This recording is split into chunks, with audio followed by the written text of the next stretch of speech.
Bonjour guys, bienvenue à cette récapitulation hebdomadaire de la semaine de trading du dimanche 16 juin au vendredi 21. Donc lors de cette semaine, nous avons pris trois trades. La première sur GBP GPY, après sur l'or XAUUSD et l'autre sur GBP AUD. Donc ça c'est trois paires ici, trois trades. Néanmoins, nous avons eu plusieurs positions sur ces trades, donc il y a une différence entre trade et position. Euh, position, c'est le nombre d'ouvertures qu'on a dans un même trade. Donc ici sur GBP, GPY, nous avons eu trois positions, trois ouvertures. Mais ce n'est pas trois trades, c'est trois ouvertures.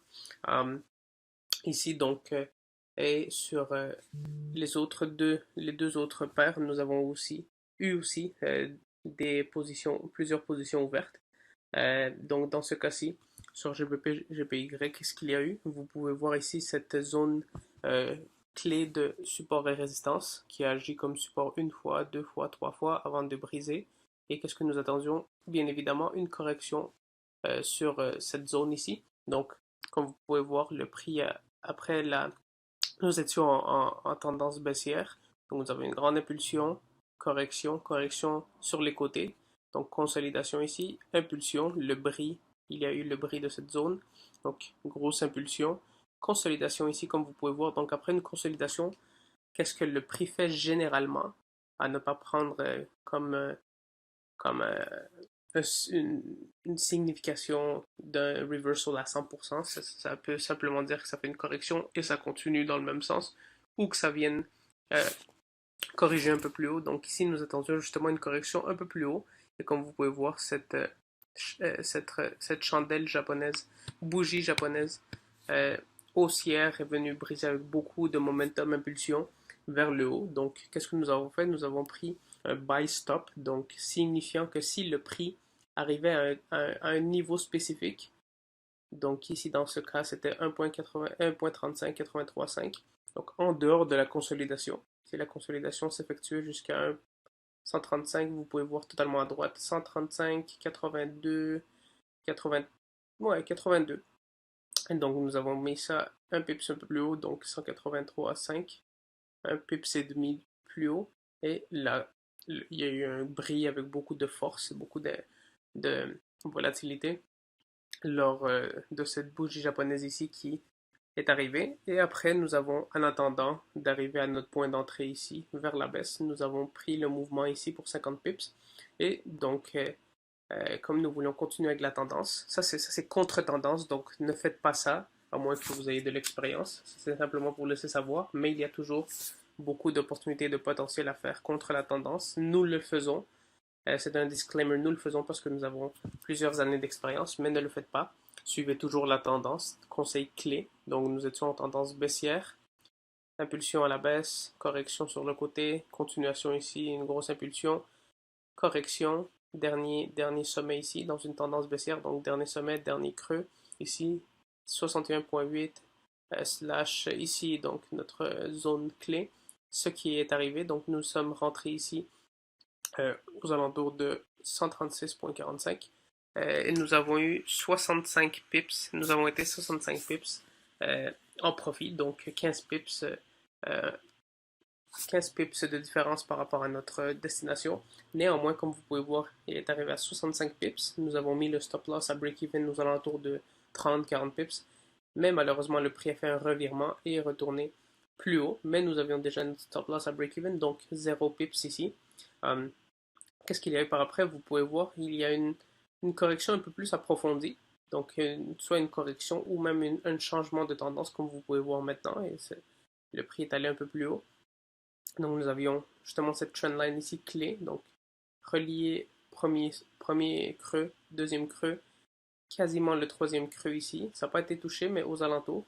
En plus, donc dans une tendance haussière, c'est la baisse par rapport au Fibonacci. Donc ce n'est pas du dernier sommet au dernier creux, sinon du dernier creux au dernier sommet ici, ce que nous avons fait. Donc dernier creux, dernier sommet.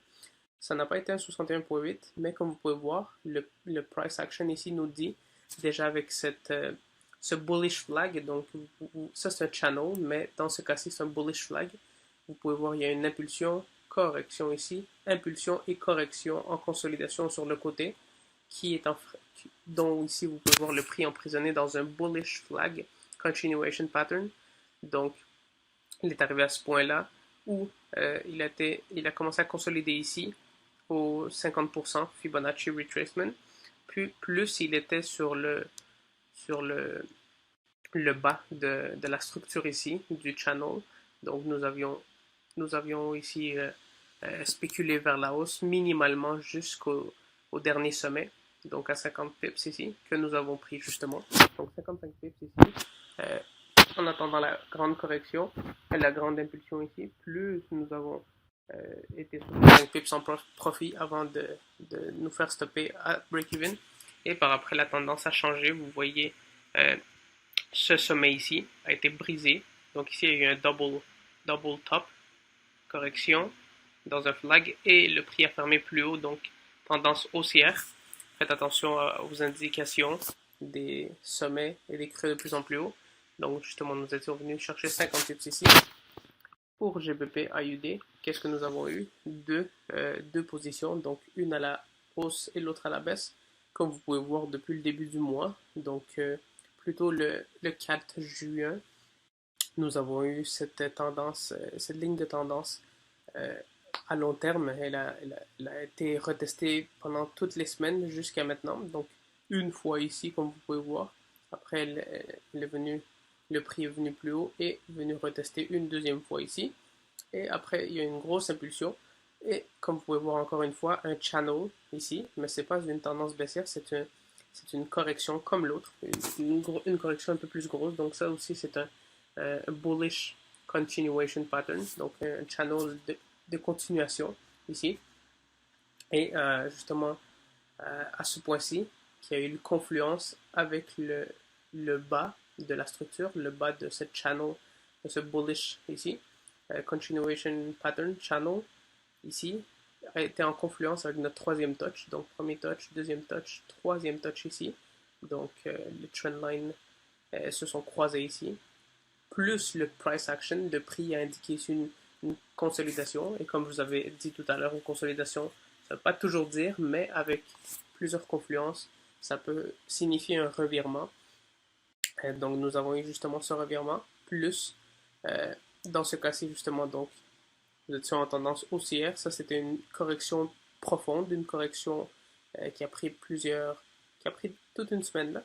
Donc du dernier creux au dernier sommet, 61.8 avec les deux trendlines qui se croisent, comme je vous avais dit. Plus c'était le troisième touché et le bas de la structure ici. Donc nous avons eu une opportunité d'achat ici, dont nous avons pris 100 pips ici.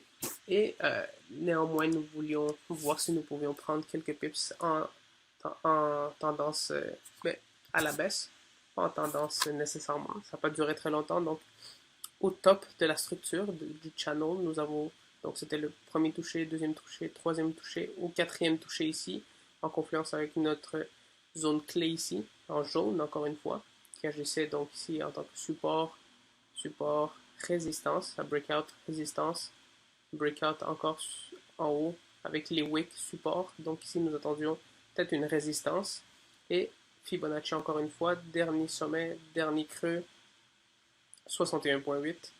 Donc nous attendions peut-être de venir baisser minimalement à la dernière ici pour faire un double bottom, donc au dernier creux à 50 pips, mais ça n'est jamais arrivé. C'est venu tout de suite prendre notre stop loss à 75 pips dans le négatif. Et pendant ce temps-là, nous avions déjà cette position ici avec 100 pips qui roulaient. Et donc nous avons fermé. Puis sur l'or, qu'est-ce que nous avons eu? Encore une fois, deux positions. Donc nous avons eu la même chose, une ligne de tendance. Une trendline ici qui durait depuis un peu avant, donc avant juin, donc depuis le 30 mai. Donc il a été retesté ici, très visiblement une fois, deux fois, trois fois, avant d'avoir un breakout. Le breakout aurait été plus profond, mais le prix a décidé de faire un double top ici, de consolider et de venir plus haut. Donc l'or a fait un bullish run depuis le dernier mois, et ça continue encore. Et ça va peut-être très bientôt retomber. rester à l'affût de ça. Donc, nous avions peut-être pensé que ça allait s'effectuer avant. Donc, nous avons eu cette support et résistance clé ici, donc qui est ajusté comme résistance, résistance 2 fois. Ici, résistance 3 fois, breakout, support avec les wicks, donc une ligne, une zone clé de supply, supply and demand, ou comme vous voulez, support résistance ici. Donc, nous attendions justement, puisque le prix commençait justement à devenir plus lent ici, comme vous voyez. Donc, nous attendions peut-être que l'impulsion vers la hausse allait se finir. En plus, nous avons dessiné notre Fibonacci du dernier sommet au dernier creux, 61.8. Nous attendions 61.8. La ligne avait été brisée, comme vous voyez, à partir d'ici. Donc, nous voyons déjà comme un bearish market. Donc, une opportunité bearish à la baisse s'en venait. Donc, dernier sommet, dernier creux, 61.8. Nous attendions minimalement 70 pips. Donc, ici au dernier bas, qui n'a pas été effectué. En plus de ça, justement, donc, quand nous avons été en profit, nous avons été 50% en profit, le prix est revenu au prix d'entrée ici. Donc, nous avons pris une deuxième opportunité, un peu plus en haut, à vrai dire. Donc, la première position était ouverte à 1345 et quand le prix est revenu à environ 50% de notre target et après est venu pullback, nous avons pris une deuxième position à 1348.5, 0.50 comme vous voulez. Puis le prix, qu'est-ce qu'il a fait? Il est venu encore une fois à 50%. Donc nous avions deux positions à 50% de notre objectif avant de revirer avec plus d'impulsion graduellement. Ici, comme vous voyez, les grosses bougies vers notre stop loss à 85 pips pour la première position et 115 pips pour la deuxième position. Donc au courant de cette semaine, nous avons eu GBP, GPY à break-even. Néanmoins, nous avons sécurisé 55 pips et 50 pips à la hausse. Pour l'or, comme vous l'avez vu en dernier, moins 85 pips et moins 115 pips parce que deux positions étaient ouvertes. Et GBP AUD, une position à 100 pips vers la hausse et GBP AUD encore une fois vers la baisse, moins 75 pips pour un total de moins 70 pips. Donc, si vous voulez suivre si vous restez à l'affût de nos activités, de nos promotions et faire partie de la communauté Golden Option, vous pouvez obtenir plus d'informations et prendre action à goldenoptiontrading.com et où, je veux dire, rester à l'affût de nos dernières annonces sur nos comptes Instagram, donc pour le compte anglophone à Golden Option Trading et pour le compte francophone à Golden Option. Donc, j'espère que vous avez pris beaucoup de ces opportunités et je vous verrai, guys, lors de la prochaine semaine.